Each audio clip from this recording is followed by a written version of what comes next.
U.S. announcing a troop withdrawal from northern Syria.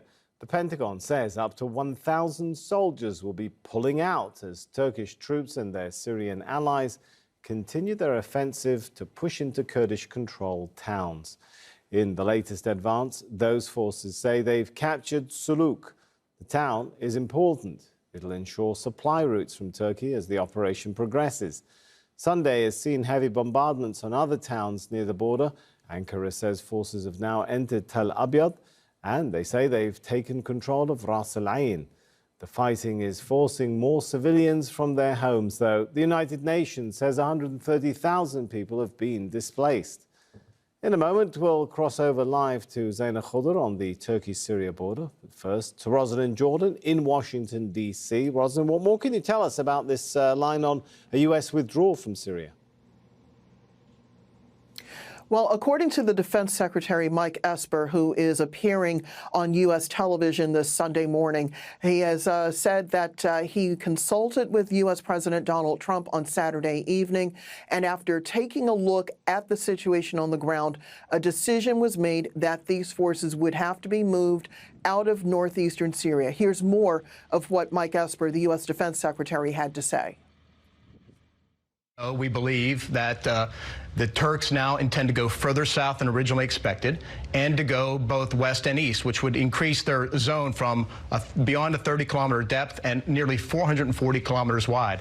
At the same time, we've learned in the last 24 hours that it looks like the SDF is cutting a deal with the Syrians and Russians. Yeah, we should say SDF. Those are the Kurdish forces, the Syrian democracy forces. Defense forces, that's right. They're cutting a deal, and now what we're facing is U.S. forces in trapped between a Syrian-Russian army moving north to take on the Turkish army that is moving south. It puts us in a terrible position, and the protection and safety of our service members comes first to me.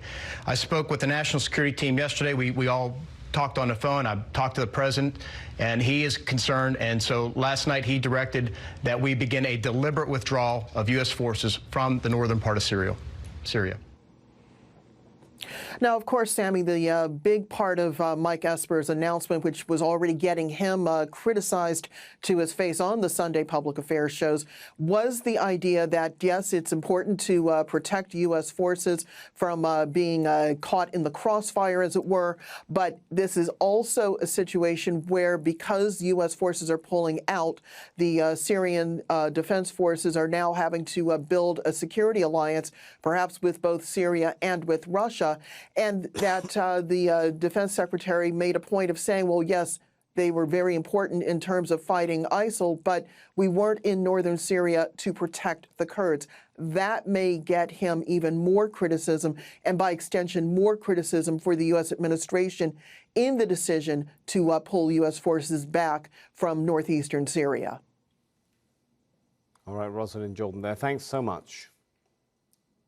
Let's take this now to Zaina Khudr. She's on the border of Turkey and Syria, and we're hearing Turkey making new gains. Tell us how that's shaping up on the ground, Zaina.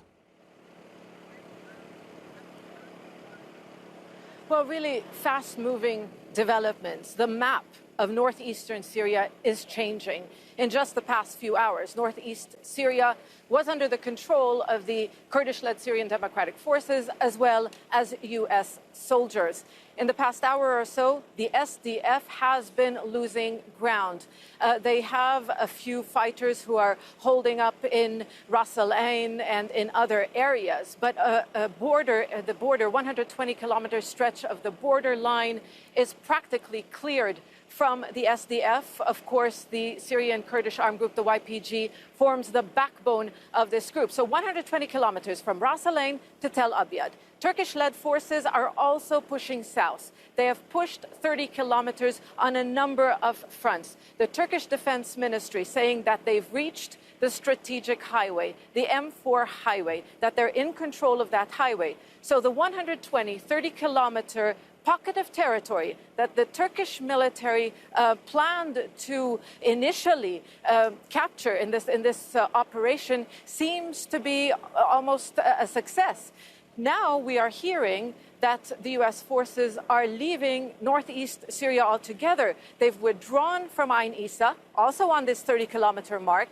We're getting reports that they're withdrawing from Manbij, which is to the west. So basically, they have really no presence in a lot of areas in the east of the Euphrates. So the question now is what happens next? President Erdogan, in his speech, it was an unscheduled speech, he said, our goal is to push 30 to 35 kilometers deep into Syria. What he did not say is how long that borderline will be. Then we heard the U.S. Defense Secretary say, we believe the Turks want 480 kilometers of that border. So many unanswered questions on what happens next. How is the territory going to be divided? Because if the Turks stop at 30 kilometers and the SDF remains in control of areas south of that, we have to also remember further south are the Russians and the Syrian government. A very complex picture on the ground. But what it seems is that at least Zainab, there is an initial understanding for the 120 to 30 kilometer territory. Right. If the US is pulling at least some of its forces out, how is that going to change the situation there?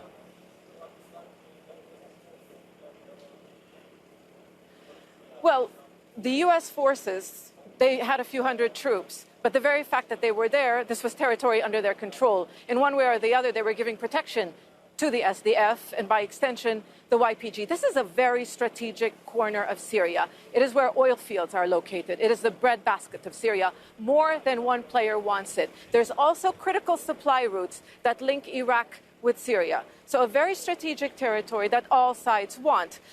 Turkey says it needs to push the YPG from the border for national security concerns. It wants refugees to return. The Damascus government, for example, wants the territory to return under its sovereignty. Iran offering to negotiate between the Turks and Damascus in order to revive an old deal, the Adana agreement, to provide security to Turkey at the border.